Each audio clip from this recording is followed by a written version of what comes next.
Hello, this is Captain Poodle speaking. Are you ready to find love? Yes, ahoy, matey. Love. Exciting and new. Go online. They're catfishing you. Shocker. Fiancé. Soon you'll be flying to parts unknown. 90-day Beyonce. Marrying someone you only met on your phone. Be they French or Chinese, a brand new K1 visa's the key. Ooh, the key to what, Poodle? To love. It's reality gate. Let's love.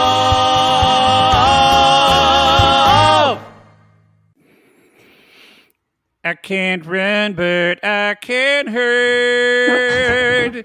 It's because... Finish it out, Poodle. Living in the shadows of death. Shadow of death. Okay, that is a kind of an obscure track off that Celine Dion album. Y'all, but both of us know it backwards and forwards.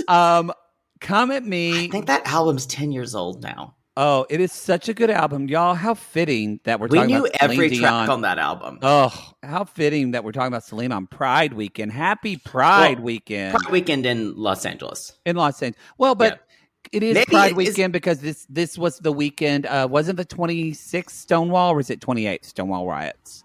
I think maybe it was 26th. So like the last weekend was, and I think this is the same Pride Actual Weekend. Pride Weekend. In New York City, I think too.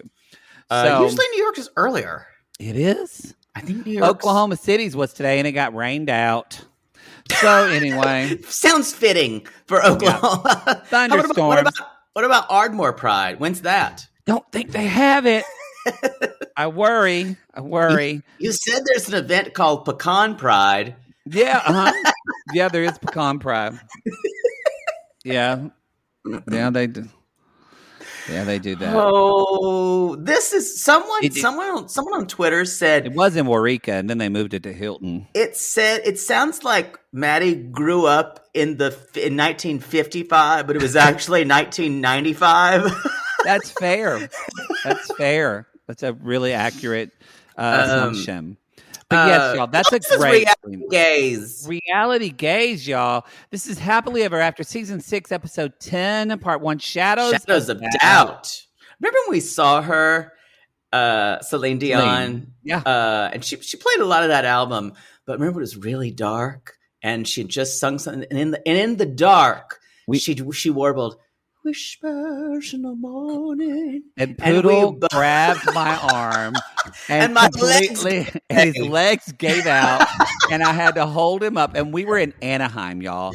Anaheim, and we got decent seats. We were on the floor, but we were still back. Yeah. It was just like Orange County people, like old people that love Celine Dion. Especially and then there in the front where you were. Yeah. Yeah. And they all just stared at us like we were lizards coming to life. The gays were over there, but they were in a little bit of cheaper seats for Anaheim gays. Yeah, for Anaheim. Yeah, y'all. That's a tip if you're in LA. You often get better seats if you go to Anaheim. Anyway, but then you have to go to Anaheim, so there's that. There's a Sonic on the way. There's a Sonic all the way, and a lot more chain restaurants, so you can always go to a Red Lobster. I know we talk about things like someone said, "You guys are always talking about Sonic. There's Sonics everywhere." I'm like, not in LA, bitch. Not in y'all. We have to drive at least 45 minutes to an hour to get Sonic. It'll Google Maps will tell you it's not far away, but with traffic, it is. Yeah, I think the furthest one is probably it's in Orange County, and I think I had a lot of money, I would buy a Sonic franchise and put it in fucking LA. You know why we don't have them here? Because the franchise fees are exorbitant. That's why. For Sonic? No, for Los Angeles area. For Los Angeles. Oh yes, for LA, yeah. Y'all, LA's not good for business people. Yeah, this is inside baseball. Let's move on.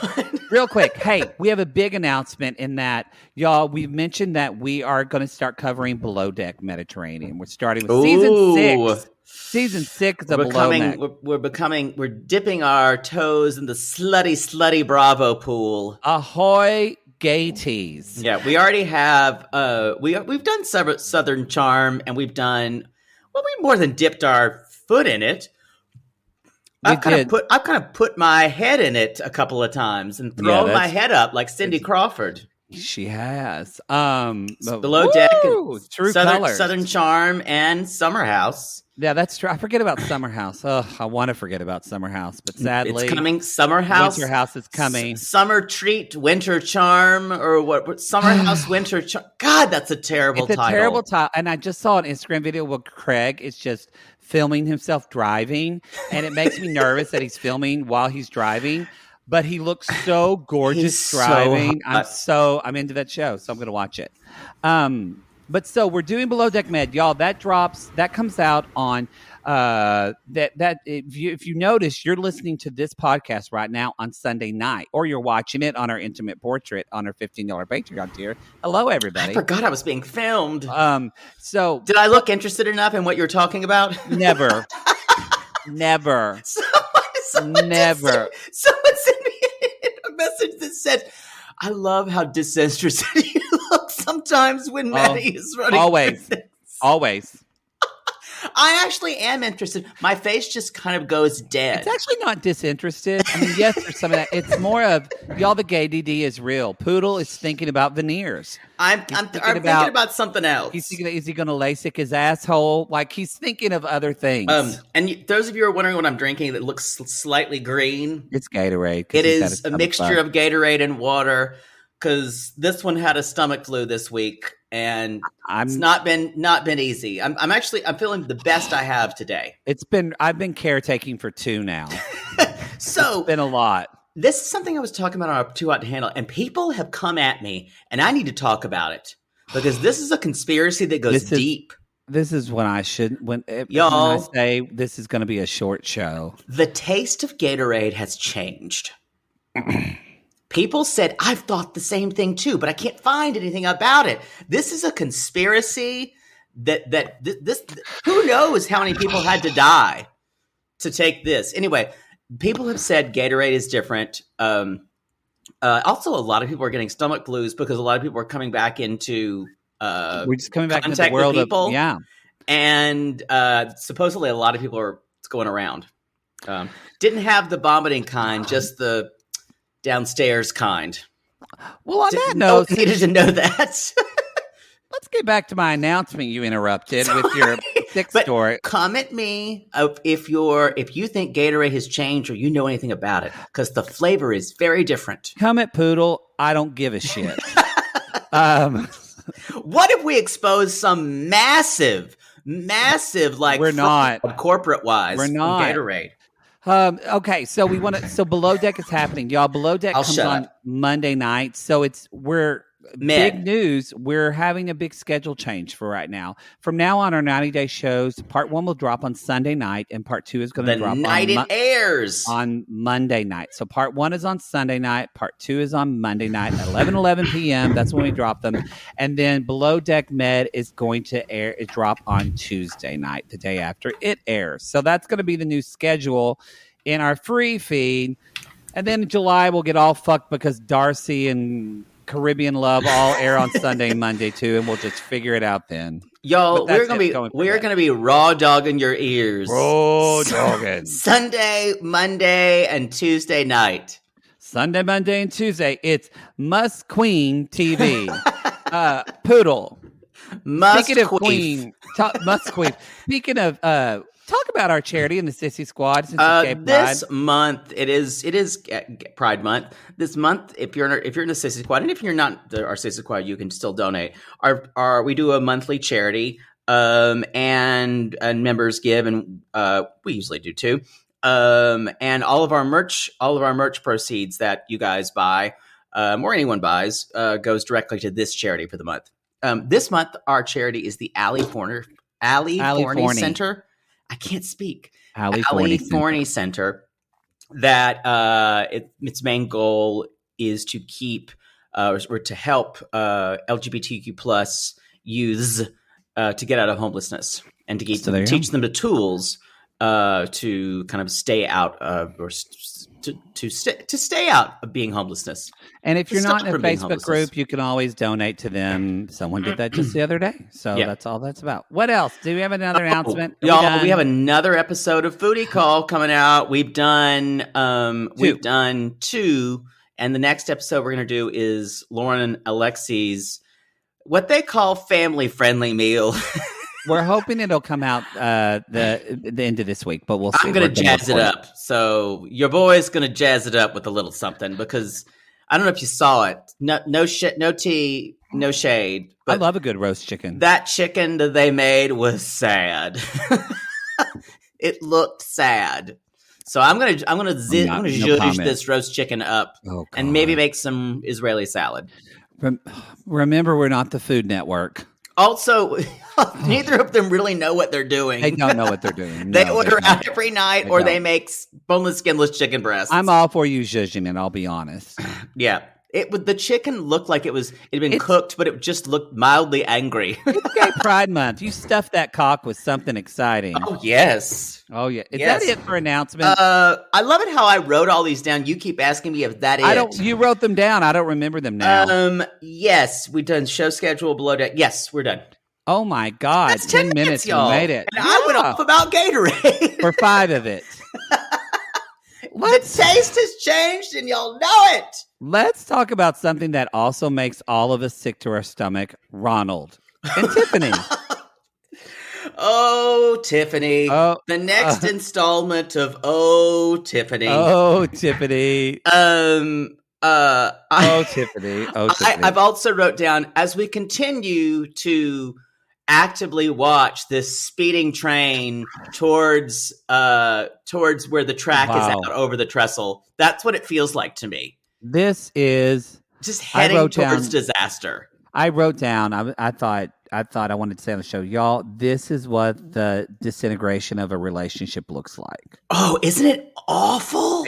It is, but it's also kind of riveting because we've all been either in similar circumstances and it's just, but we see the crumbling of it. And it's different. Put her father's. They don't follow each other on social media, but then she made a Father's Day post about him. And it's different than Mike and Natalie, who's also crumbling, but I still think that relationship was kind of fake anyway. I think less and less. I think she's just that Looney Tunes. Well, and he's just so fucking awful. He's horrible. But yeah, so y'all, she's in South Africa. And South Africa. And she's in, that's what I said. And she, she's now the thing is, South Africa, man. She is there. Yeah, South Africa, man. They say man after everything. They do. St. John does that too. She already is starting on Ronald because she says Ronald has 6 fucking eggs and some hot sauce.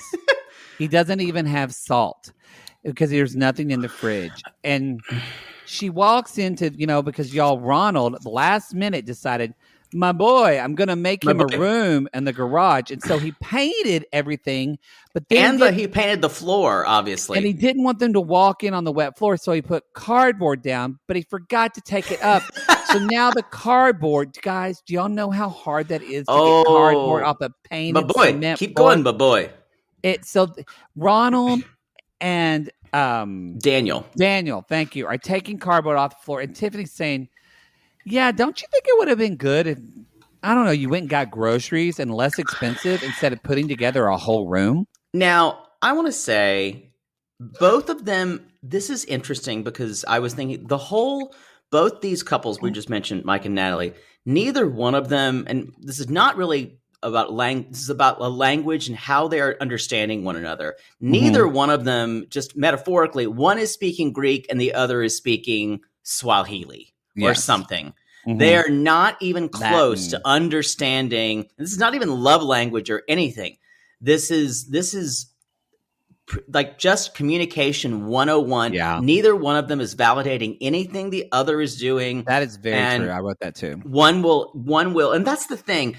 I think Tiffany thinks she has validated Ronald, and she thinks, but she talks at him. Tiffany's superpower is shaming.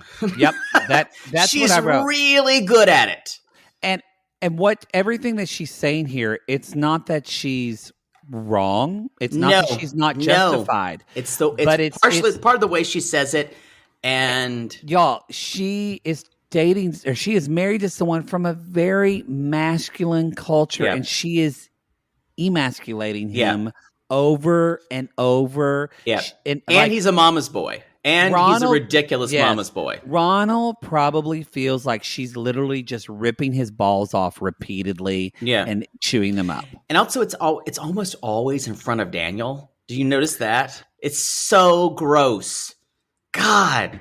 It's not going to be good. You didn't like it when I said Daniel's going to be pole dancing one day, but I still stand by it. Straight bar, gay bar, I don't know where. They don't have any groceries, and so she's basically saying, well, you spent all the money. And instead of phrasing this of, I'm so glad you made Daniel a room. And then but in the same breath saying, but spent all the money on groceries that you should have made a room. It's kind of like everything he did do good, he's going to get no credit for it. She's not validating. Yeah, she's not. And y'all, let's keep it real. Ronald is a ridiculous misogynistic man baby. I was going to say he's a man. I wanted to say that, y'all. We're not saying that every father should get patted on the back and be like, "Oh my God, you're parenting," because it is true. Women just do this with no fucking thanks all the time as mothers. So we're not saying that. I think you're saying it's how she communicates with him. Well, if you want to understand Ronald and where he's coming from, you're going to have to validate and thank him for those to get what you want. Because he's a spoiled child. And both Tiffany and Ronald feel like they both again feel right. They both feel justified, and it's so. I'm not going to try to put myself in your shoes and talk to you on your perspective, because you should just understand mine. Two martyrs don't belong in a relationship. That's two. Well said. Can't have two. You can only have one. Bravo. They're both martyrs. They both love playing the victim. Tiffany to great acclaim. She does love, yes. And the thing is, you guys, she's almost always right, but it's the way it's said, and it's the na way that she kind of lords it over him that makes Ronald, and she knows it pushes Ronald's buttons. And she does know. And let's just be honest, she's way more intelligent than Ronald. Totally. And so Ronald feels that. He feels stupid all the time. There are very few people of the Nine-Day universe who I have less respect for than Ronald. I agree. He's so awful. But if you look at the difference of like Kalani and Asuelu and like what's happening in their relationship, I think Kalani is the brains of that relationship as well. She has learned, though, how to talk to him, and which has in turn helped him learn how to talk to her.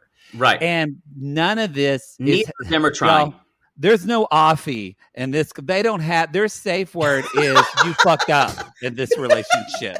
There's no fire word. There's no fire. It's just cold dead. And so it's just that blue paint burning my retinas. That's horrible. And even Ronald, when they're cleaning up the paint, and she's like, pardon me, Tiffany says, well, I'm here, so now we can go buy groceries. And Ronald's like, it's not a big deal. And then he says to Daniel, let's go, my boy. Let's prove a point. Let's prove a point. Right in front of him. It's almost like he's trying to gang up. Y'all, the layers of relationship like sludge for them is just disgusting. I do want to say one more thing about this color of room. I refer to it as offensive. And it also makes me fear for my safety, that I'm afraid it's going to jump out and like accuse me of like cheating on someone and like assault me. It's so glossy. It looks like a sex dungeon. It looks like someone's murdered in there. Yes, the high gloss paint, so that way you can clean up the jizz or the blood, or both. The blood spatters. It freaks me out. It's not a nice color room. So they decide they go to the market, and she's kind of there's like this. Oh, Tiffany's in a new place. She's freaking out at meat market and all that kind of stuff. No, and it's also weird. She's like, "Who likes mushrooms?" Lots of people. And so again, yeah, that's true. Like shame. Like addict behavior, Ronald is like, so let's get this. Yeah. Oh, let's get all. He is buying everything and anything in the store because now he wants to overcompensate and get all this food for his family and make them stay. And guess what? They go to check out and he's short $300. Shocker! Didn't see that coming. Wonder how much that room cost to build. I bet you it cost about $300. And extra cardboard because it's stuck to the floor. Yes. I think they tried to add in some moments of Tiffany talking about polony being pink bologna. Wasn't funny. She just sounded dumb. She sounded like an entitled American who doesn't understand she any just sounded food. Really judgmental. Yeah. It made her sound just with everything else. And so they're standing in line, and Tiffany says to him in the grocery line, well, you don't have $300. Don't you think the room wasn't as important now? And Ronald's kind of like, maybe. Like, again, in front of everyone. In front of everyone. And she says, wow, my first day in South Africa, and Ronald can't already pay for the groceries. Already. The thing is, I'm starting to have no sympathy for her when she talks. Well, it's out. My sympathy's for her out. Because he has told her who she was shown her so many times. As Maya Angelou said, people show you, when they show you who they are, believe them. She has not believed at all. And he has shown you from day one. And she's still shocked by it. She's still, I think, too, Tiffany gets off on. Yes. I think Say that again. Keep going. This is important. She's insecure and has doubts about herself.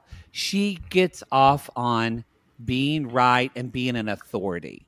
Yeah. Now, I don't mean that in an asshole way. I just think that think about what she's doing in art. She likes doing makeup tutorials. She likes being a makeup expert. She likes Tiffany wants to be the smartest person in the room.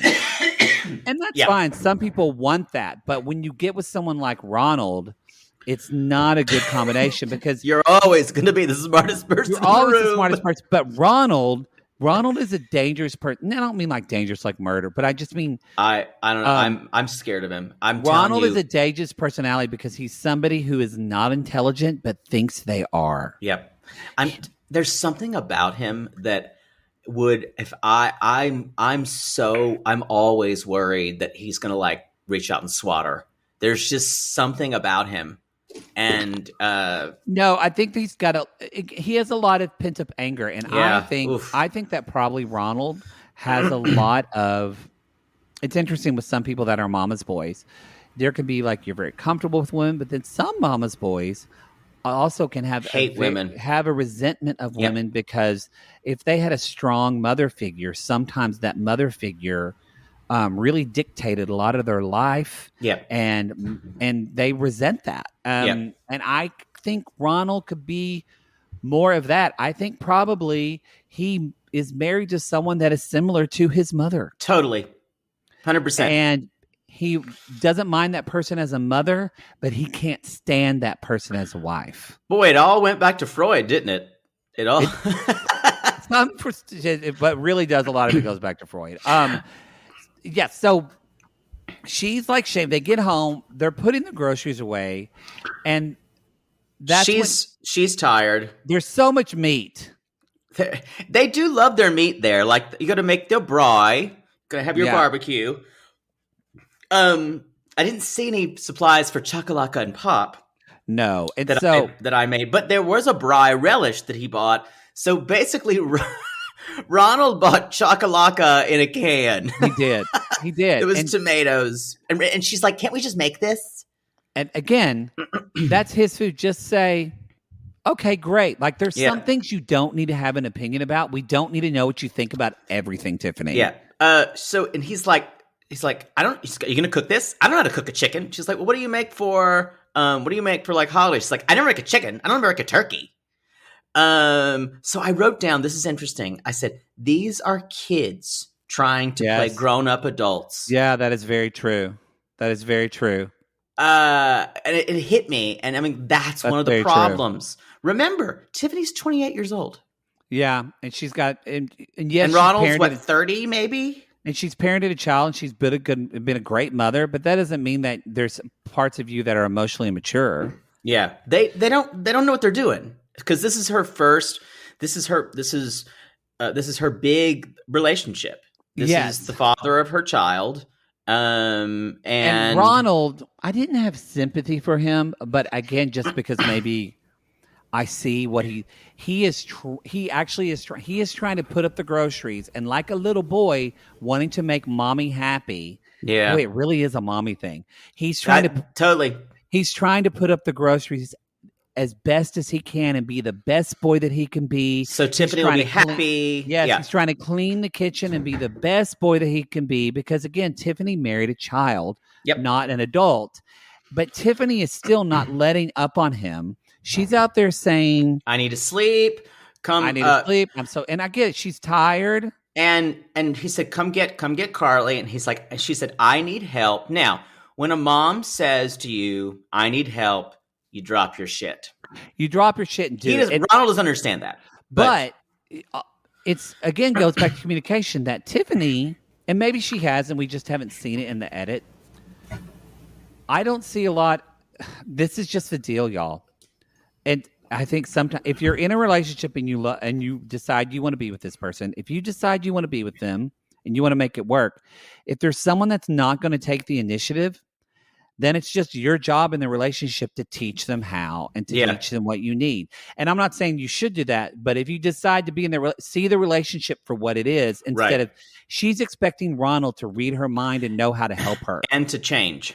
Ronald does not know how. You have to tell him. He's not capable. Like teaching a kid a sport. You need to say, Ronald, I need you to help me. And what I need from that. Like Kalani did with Asuelu. Yes, I need you to help me by when I ask for help, can you do this and this and this?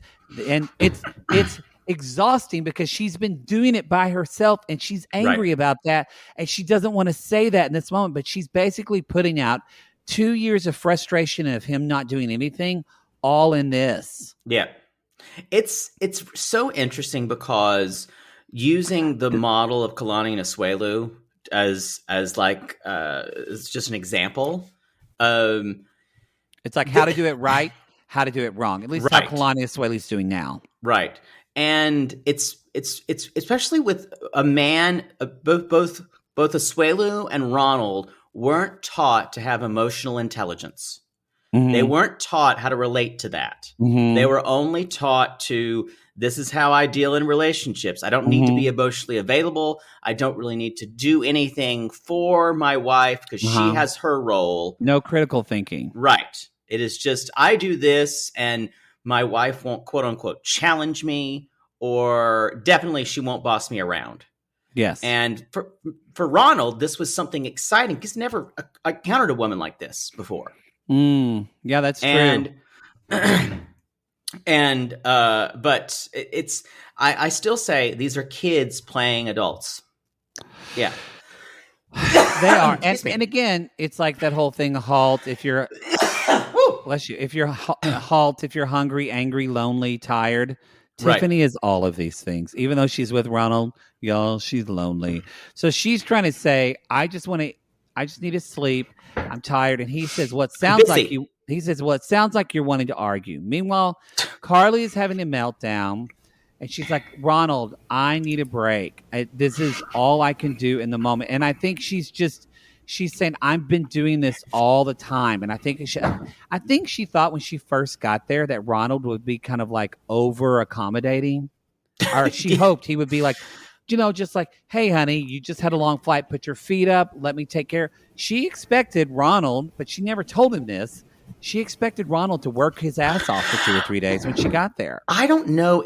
I'm going to put happen if you this forward. I don't know if she's expecting it, but she can't wait to take him down when he doesn't do it and shame him into doing it. Oh, again, yes, that goes into being right there.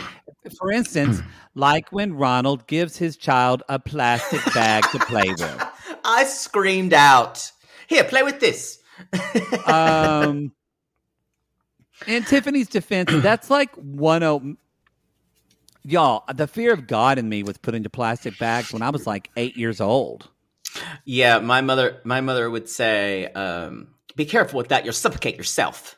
Oh, not Ronald. Here's a knife and a plastic bag. Have fun. So, take this sharp pair of scissors. I did laugh when Tiffany's trying to do everything, and Ronald's like, "I can't come with there. I'm mopping." And I went, "I'm mopping." Ooh, you're mopping. Oh, the floor was wet. You're so busy. And again, she's passive aggressively guilting him. And again, the thing is too, I think a lot of this comes from. Maybe I've said this before about Tiffany. I think I have, but she's. I want to ask you actually, instead of just saying my opinion. Who do you think Tiffany is more mad at, Ronald or herself? Ronald is the foil for everything. So she's very mad at herself, but she's never going to actively with someone else there. She's going to direct her anger to whoever else is there. That's what I think too. I think she's mad at Ronald, but I think Ronald's getting so much of it and feeling that because Tiffany is like, what the fuck did I do? I'm so fucking stupid. She's got so much regret. She probably says I'm such an idiot. And I just want to, we all make dumb decisions, you know. Yeah. Poodle can't go to Nevada for 2 years. We do things, but that's okay. Yeah. Legal issues. Won't be doing a show in Las Vegas, y'all. Yeah. Or bet. Yeah. Statute of limitations runs out 2 years though, so we're good. We'll be good after that.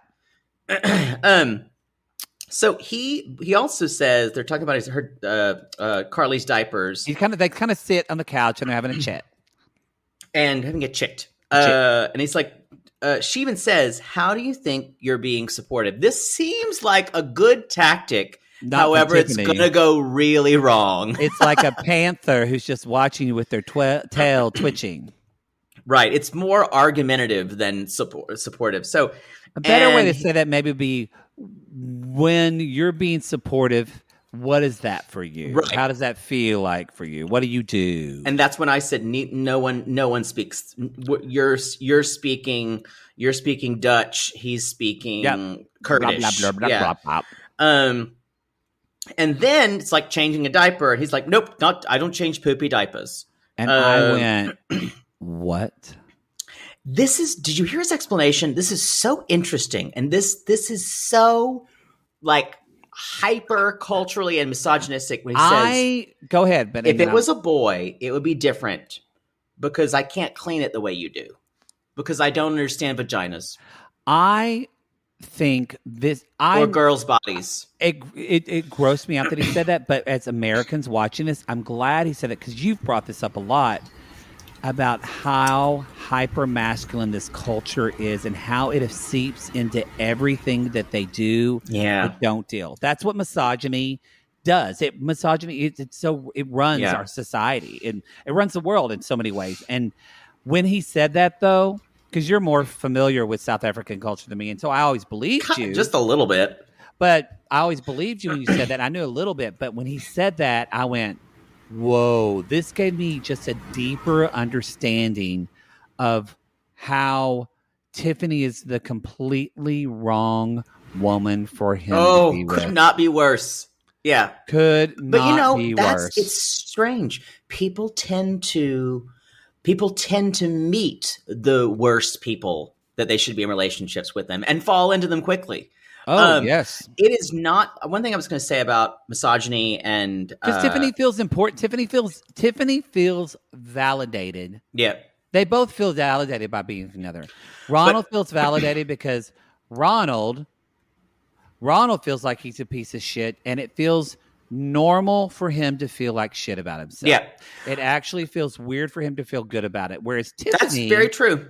That's like I know a lot of clients that I had that were gay, and they would come out, and like they would have sex, and they would be dating, and they felt it felt so dysregulating to them because were used to being in the closet, hiding and feeling gross about it. Feeling gross about it. That was the normal feeling, was to feel like shit.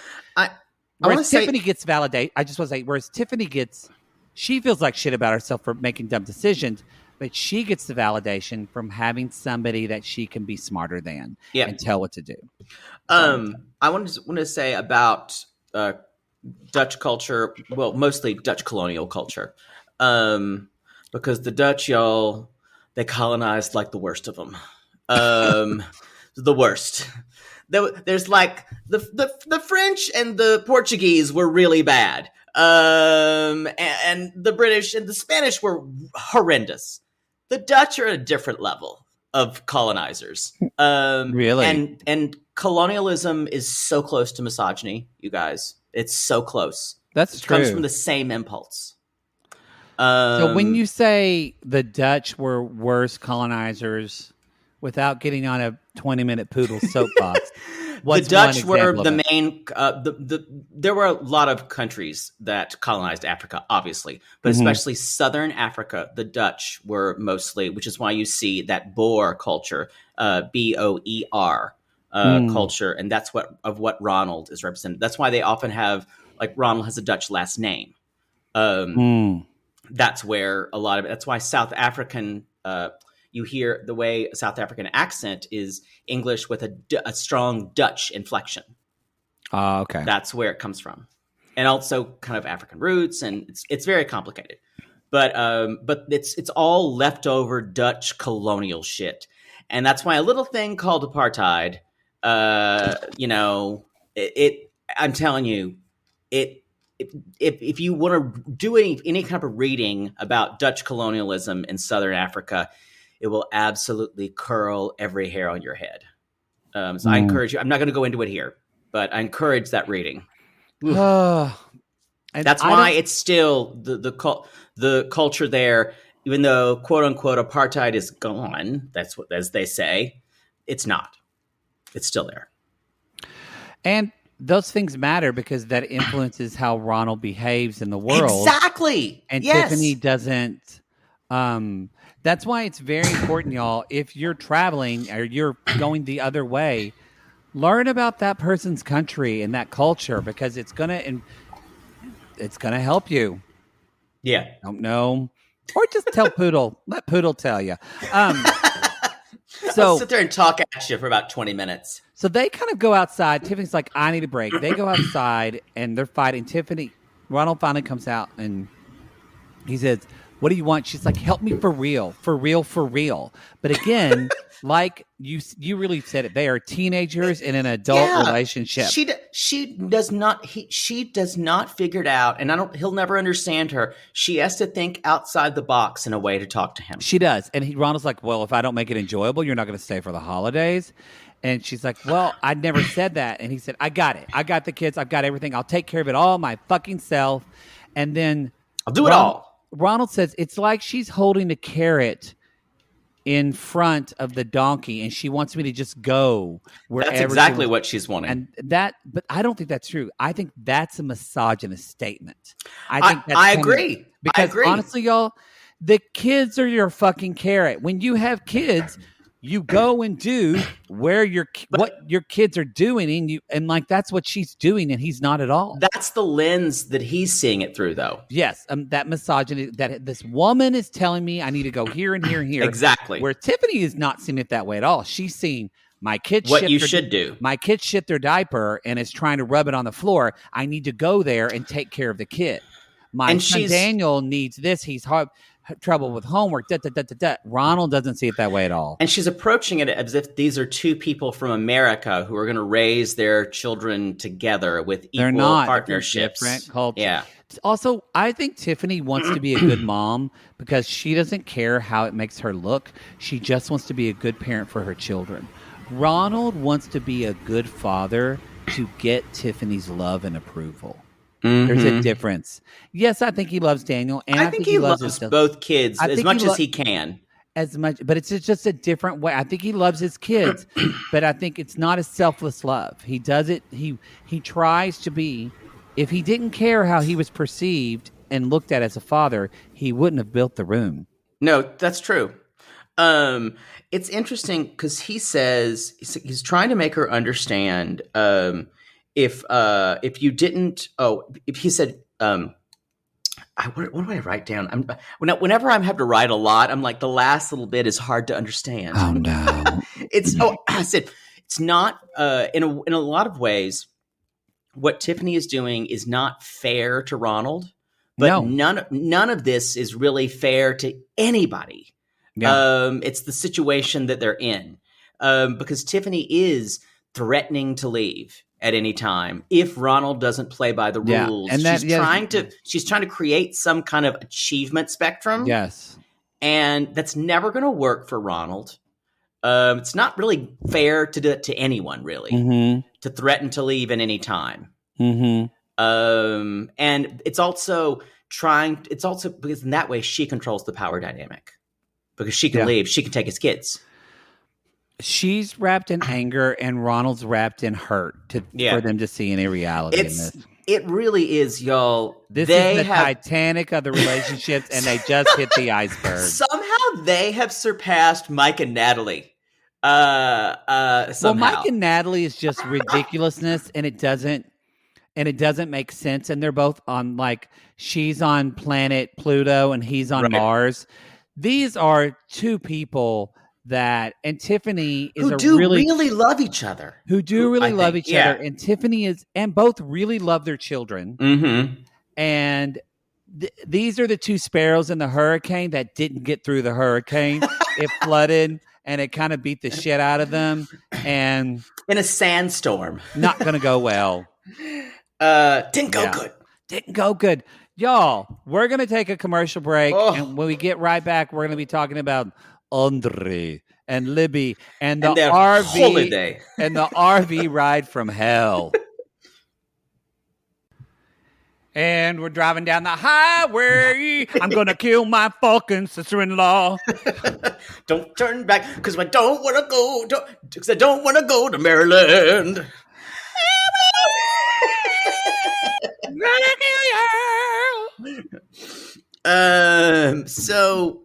I just saw the Instagram meme of that whole, wow, you can really dance. And then the other person says, wow, you can really dance. You've seen that, right? No. You're kidding me. I'm not up on my memes sometimes. You're kidding me. That's like somebody saying, you can really dance? That's how I felt when people said, oh, what color is the shirt, gray or green? I'm like, what the fuck are people the dress. Like, blue or gray. And I'm like, what the fuck are people? I was the last person, so I can't shame you too much, but this is everywhere. You don't know most things in life. But you usually are more plugged into this, but they just did a meme of that. They did it. Basically, it's a song and everybody acts it out. You can really dance? It's a song of a guy saying, wow, you can really dance. And then someone says, wow, you can really dance. Y'all send your memes that you made to Poodle. No. And then he went, bum, bum, bum. She went, bum, bum, bum. They said they both get started. Let's get to it. Something's on the dance. And that's it. It looks like it is coincidence.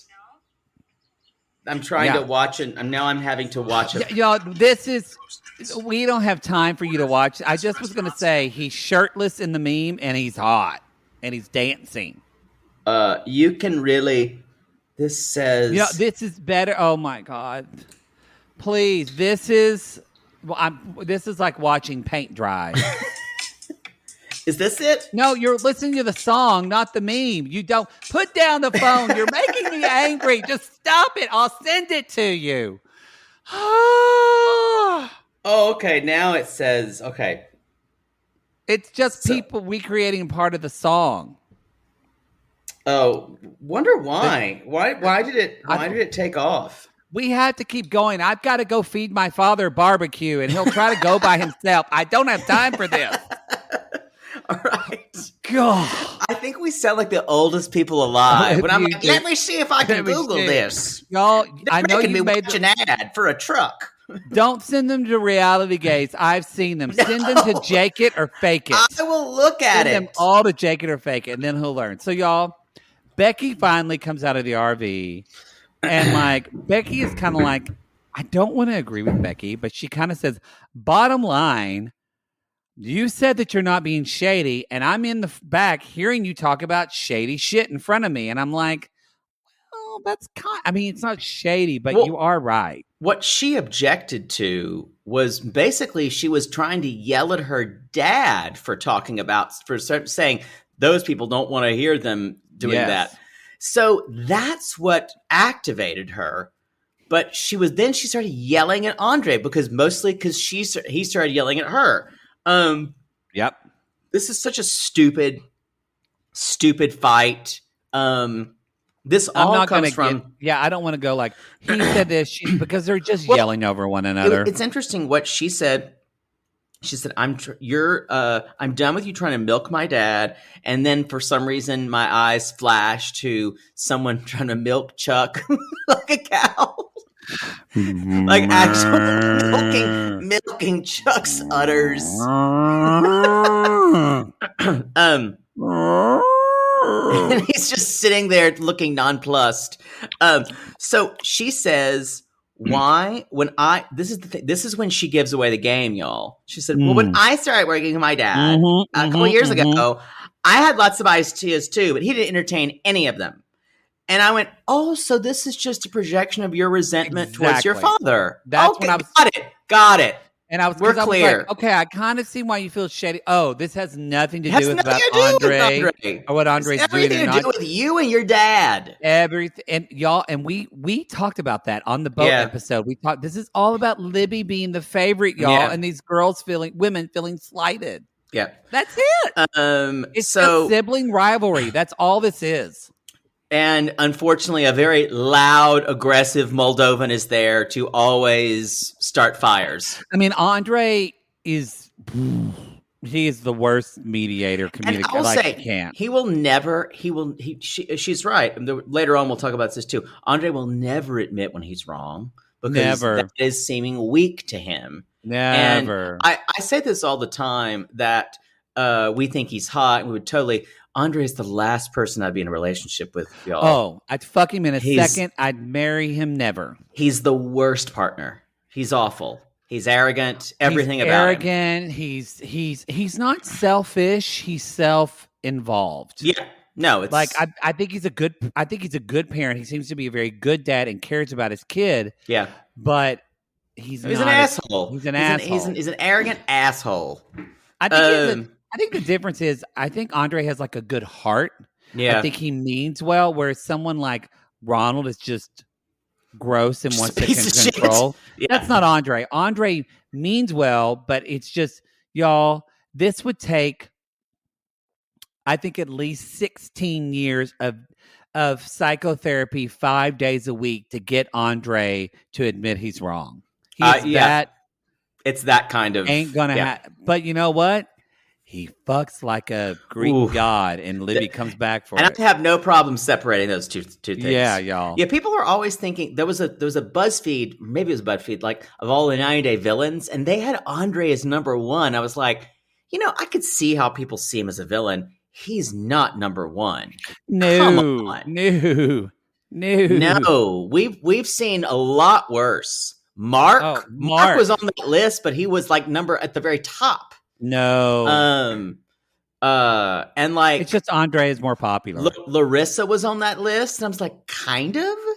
Well, we haven't seen. I can see that. We haven't seen Larissa and Colty's season, and she was, from our understanding, she was quite volatile that season. Come at us. Tell us who your real villains are, because we haven't seen all the seasons, but. Mother Debbie wasn't on that list. She was on that list. Okay, good. And Colt was on the list. I just saw an episode of Hee Haw the other day. Was on the list, and I was like, "What the fuck?" This list is who wrote this? I want to come at this ridiculous BuzzFeed ex-millennial or zillennial idiot at BuzzFeed has their head up their ass, doesn't know 90 days from fucking. Dawson's Creek was on, and Jesse, of course, was on the list. Yes, he's horrible. But Darcy, how dare you? How dare you? They even had like He loves love. How can a villain love love? They had Anfisa on the list, who we haven't seen yet. We haven't seen her, but yeah, it was like, but people were commenting like, how this should have been number one, and anyway. Well, so Andrei gets back on the bus, y'all, and he's like, "This is a holiday." And so they end up arriving at this Airbnb in North Carolina, and they're all getting off the thing, and basically they're all like, "Oh, what a horrible day! Let's just go to bed, and tomorrow and it'll be tomorrow. We better cut to we wake up screaming." Lib the no, and they're like, and we're like, what the fuck is going on? Ellie was obviously Andrei had to take as he said, I just had to piss. Andrei went to the bathroom, and he said, "Well, I thought one of the other members of the family who's there would take responsibility." Yeah. And basically, well, let's just say Ellie was climbing up the stairs, and she was halfway up the stairs, and Libby saw her, and she was about to fall back on the stairs, and she did kind of fall back, and she bumped her head a little bit. She's fine, but she was crying, she was scared. Libby's freaking out, and this is not great for Andrei. Andrei in his head is going, "Fuck, yeah, my wife is the only person who's on my side, and now surely she won't throw me under the bus in front of her sisters." Oh, she does. Don't worry. Yep. Honestly, and that is, she was acting out of fear. And it was hard for her to watch her kid do that. But I think his excuse of saying everyone was around, someone would have watched. And I'm like, then just say, I'm going to the bathroom. Can you watch Ellie for a second? Yeah, granted, I know you're literally in the Home Alone house right now with everybody, but you shouldn't just expect people to watch your kid. I will say, we all fuck up occasionally, and there's a lot of people around, and it's just unfortunate that it had to be in front of her family and on cameras. What Andrei is going through, to quote Brene Brown, but because I've never seen him this upset. Probably, yeah. He was like, "Y'all, Andrei's in a shame cycle. Mm-hmm. He feels shamed that he wasn't there for his kid. He feels vulnerable. He feels scared, and instead he does not like that. And he did. And sadly, he doesn't have the relationship with Liberty where he can say, "I am so sorry. Nope. I fucked this up, and I'm really scared right now because our daughter could have gotten hurt." And he would never be able to say, "I'm really scared right now." 16 years of psycho. You know what? Let's make it 21. But I don't think I've ever seen Andrei this upset, even more when they were in Moldova. I don't think he's been, because this is about his child that he loves very much. He was completely just like, and the only emotional reaction is not fear, it's anger. That's the only way he can express himself. And even at first, Becky even says, because Libby's kind of like going off on it, and Becky says, "Libby, things like this just happen. It's just going to happen." But or was that Jen? Oh, maybe that was Jen. I heard someone's voice. I think it was Jen. And then Andrei comes in. He's like, "Well, maybe you want to call 911. I'm terrible father." And then immediately Becky is like, "Wow, you're such a dick," and he is. And just the thing about it is, of course, the family is going to get involved because it's so terrible that, of course, they choose this to score points. Yeah, and that was. Did you notice at the end when Becky is getting in the RV that she stole a roll of toilet paper from the house? Yeah, and I love that Jen's like, "I'm glad she dropped a deuce before, not in this bathroom." I was like, wow, classy. But the fact she just took the roll of toilet paper. She gets the toilet paper. Y'all, the kids are already screaming full out on the RV. Awful. It seems like a nightmare to me. And then Becky shames her sister. And it's like, I think she's just freaked out because you're behaving this way, Libby, and reacting this way. I think Jen said that too. Thing two. I mean, I know I confuse people a lot, but can you really fault me for confusing them? No, they're pretty similar in the way they approach things. Let's just get this next part over with. Grandma Jovi. Oh, she here. Barbara. I hear Barbara Shaw. I'm going to go to how we going to go to hold the baby. We going to see the princess Yara. She don't do nothing about that move, Shaw. Ooh, I'm from Métier. So I'm going to say something. This grandmother sounds exactly like the way you talk. And you were right. I've just been waiting for someone with a real Cajun accent to come on. I started laughing so hard. Now you see where it comes from. My dad thought something was wrong with me. Yeah. It sounds exactly the way you do it. You've just never really heard. No, I have not. And hers is not even that bad compared to some people like if you bio country, like if you know where like Henderson, Louisiana and like small towns like that. Not familiar. I went subbed in a high school near Henderson, Louisiana, and you could barely understand some of those people. You said subbed, and I watched you make gay porn because I thought you were going to say. I was like, yeah, I was his sub one night. I was the sub bottom at Hendersonville. So y'all. Henderson.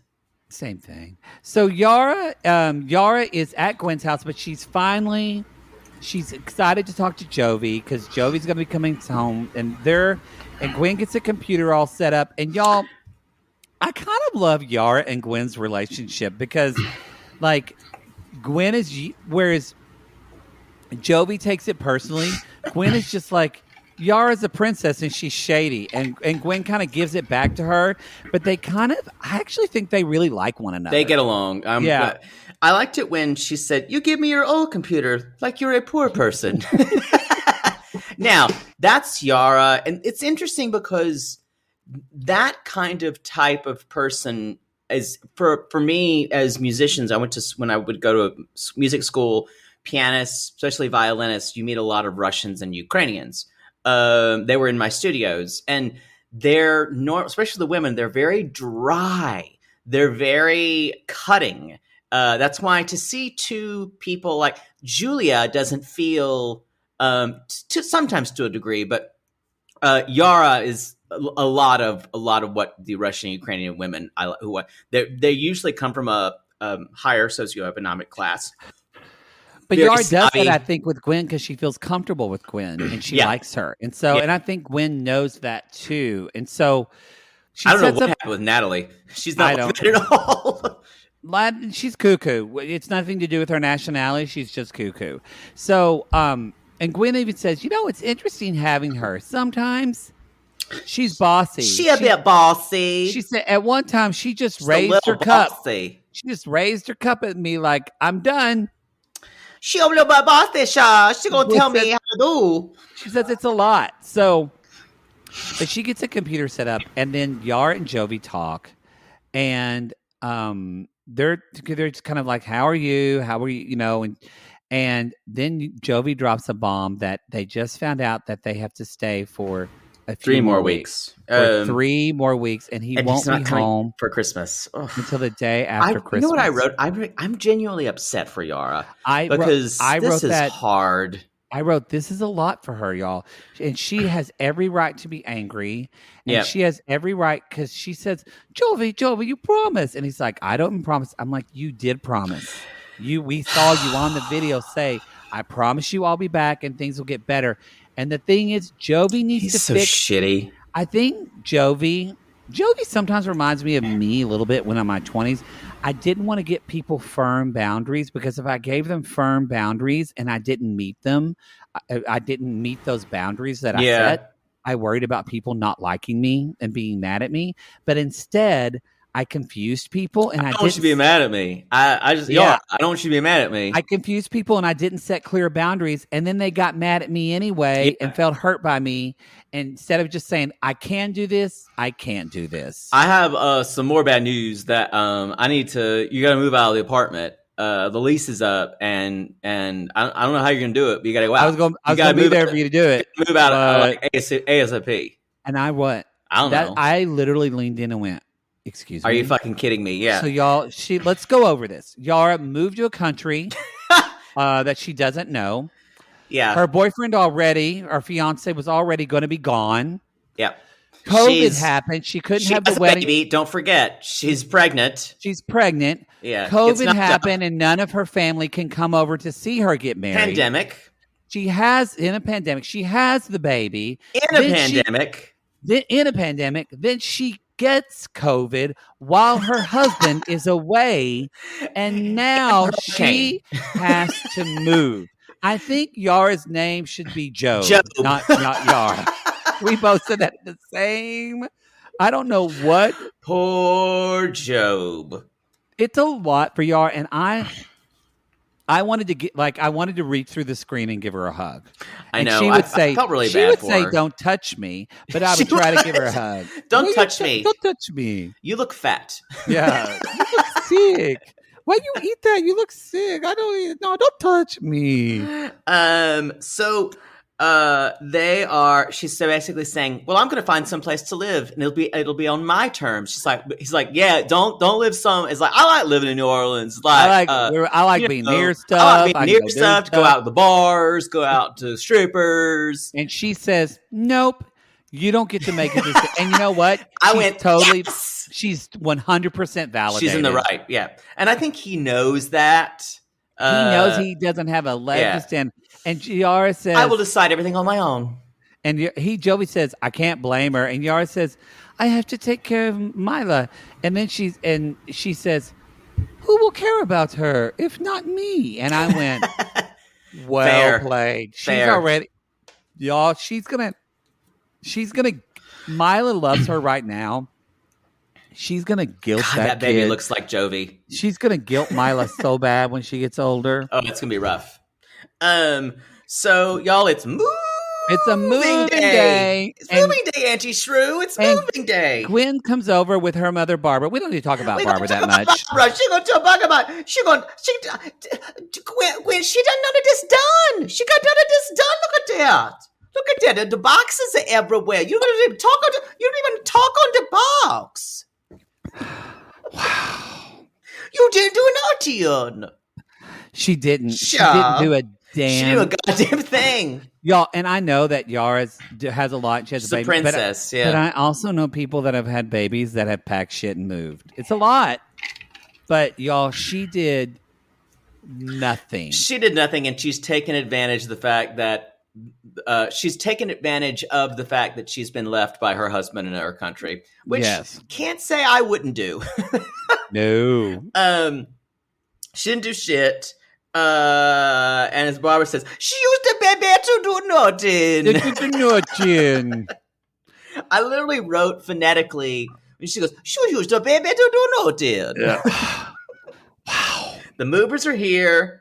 And she's very excited because she's going to be 45 minutes away from New Orleans. They're in a suburb. But y'all, and I learned this probably from like Mandeville or something. Well, I learned this from when I watched Southern Charm New Orleans. I really liked that show. I wish that was back. But y'all, this is across the bridge. Yeah. But that's a big deal in New Orleans. Like, there's, at least the way they talked about the show, it's kind of like people in LA, and you can speak more to this, but it's like the Valley versus LA. Like, if you move over the hills to the Valley, it's seen as like a big, like you're either leaving a part of your life behind, or it's a different you're right. I never lived in New Orleans, so I didn't know too much of that. I was in school in Baton Rouge. But as somebody but I'm asking you, and I'm imagining, and you can tell me if I'm hitting it right or not. For someone like Jovi, who's always lived in New Orleans, it'll be on the weird. Others, that's going to be really hard. No, because if you live in New Orleans, the whole city is right there. There's always something interesting. It's one of those cities that's. I kind of understand though why Yara and New Orleans don't mix. She thinks it's dirty. She doesn't. If you don't like. You don't like a culture that is big into eating, drinking, and kind of partying, you're not going to love New Orleans. It's just not for you. Yeah. You can like some of the architecture, but if let's say, if your favorite meal is sauteed chicken breasts and broccoli, you're not going to love New Orleans the way, and you don't drink. You might have a good time for like 3 or 4 days, but it's the city for indulging. And it's just some people hate New Orleans. I love New Orleans. I love it. Yeah. I love the people. I did too. I love the people were very, very, very nice there. Like, it's a culture that really loves life and revels in life. Yes. Yeah. Mm-hmm. Yeah, we're fans. We'll do a live. And all we're going to do a live. We are. When we do a live show in New Orleans, we're going to have security tailing me. We're going to have to show up. Yep.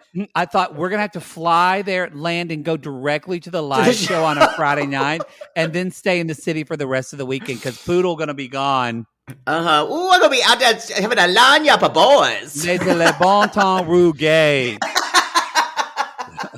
Rouget.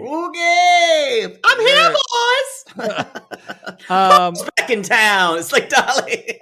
Boys, I'm back. Hello, Poodle. Hello. I'm like going down a staircase. Boy, like, what's that? It smells like asshole in here. It smells like used tires. Poodle. It's Poodle. Poodle's back in town. Y'all, I take my stole. I will say, I just want to say one. Even Jovi, they're already setting up. Gwen's like, I don't blame where she lived. It's the best place for her. Jovi's gonna have a hard time. Hate it. And Mama Barbara says, "Oh, ooh, you right, child? They gonna snatch that baby up, yeah." You keep that baby safe. Y'all, that's the show. I've been waiting for someone like Barbara the entire time Jovi and Yara have been on. I appreciated this for you. You deserve it. I'm so glad that you here finally. Like, and I'm telling you, Barbara is kind of middle of the road. Like if you're in real bayou country, like, and the French is sometimes heavier, but that's a pretty typical idea of like a Cajun accent of someone who were in their 50s and 60s. That's what you would hear. Y'all, I'm excited for next episode because we are going to be talking about Julia's gym audition. And it was an audition. Very sexy. And that queen who is just watching her. Save it. Y'all, that's the episode for today.